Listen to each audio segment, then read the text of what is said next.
चिराग पासवान ने गिरिराज सिंह की यात्रा के दौरान मूर्ति तोड़े जाने मामले पर अपने ही सरकार पर सवाल खड़े करते हुए साफ तौर से इस पूरे मामले में बिहार सरकार से जांच की मांग की है। साफ तौर से चिराग ने कहा है कि इस पूरे मामले की जब जांच होगी तो यह मामला परत दर परत खुलकर सामने आएगा।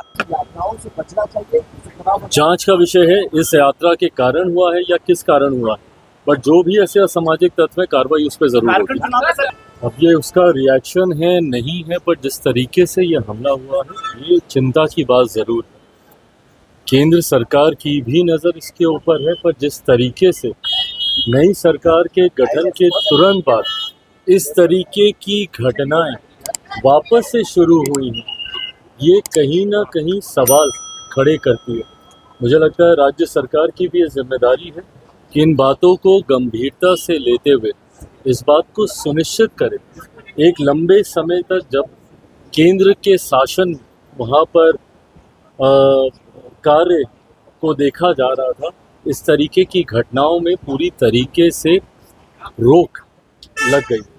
पर पुनः अगर ऐसे हमले हो रहे हैं, ऐसी घटनाएं घट रही हैं, तो ये चिंता की बात है और राज्य सरकार को भी गंभीरता से इसको देखने की। हरियाणा में सर आप रिजर्वेशन को अलाउ कर दिया गया है हरियाणा सरकार के तरीके से।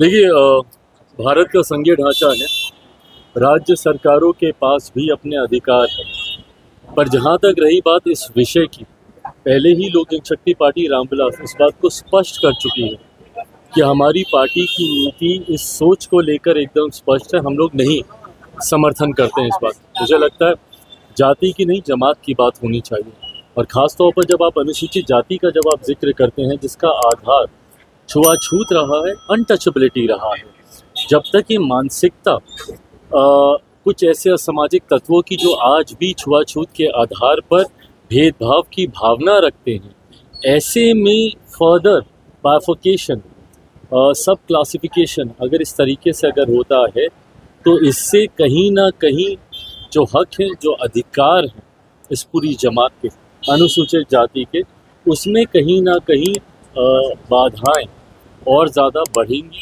परेशानी और ज़्यादा बढ़ेंगी।